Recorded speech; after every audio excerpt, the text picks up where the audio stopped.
अमित अपहर अमित अपहर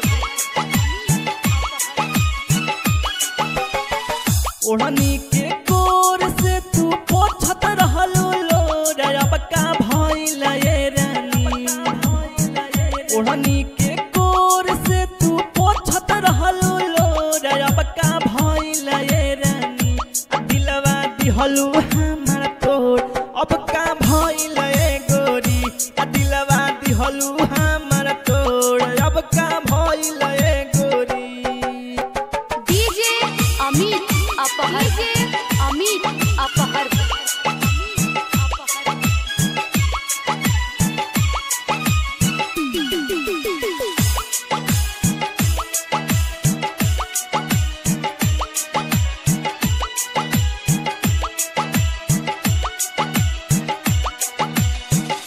एक से न मन भरे रखलू हजार हो।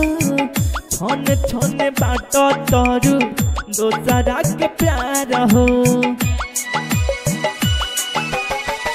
एक से न मन भरे रखलू हजार हो।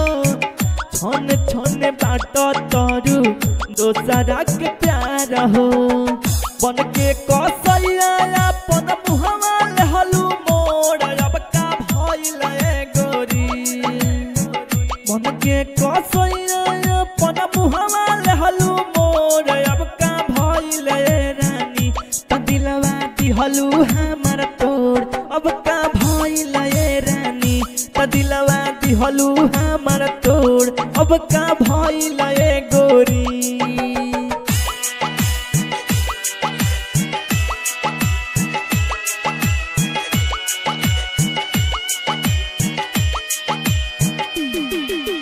डीजे अमित अपहर अमित अपहर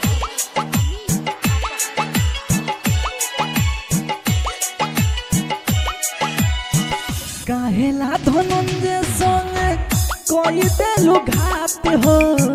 सुन तनी दोसरे से कर तारू बात हो।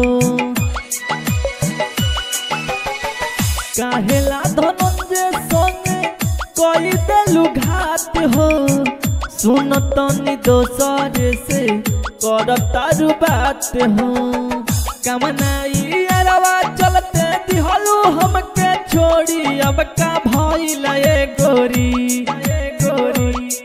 कमनाई अरवा चलते दिहलू हमके छोड़ी अब का भइल ये गोरी। त दिलवा दिहलू हमर तोड़ी अब का भइल ये गोरी। त दिलवा दिहलू हमर तोड़ी अब का भइल ये गोरी।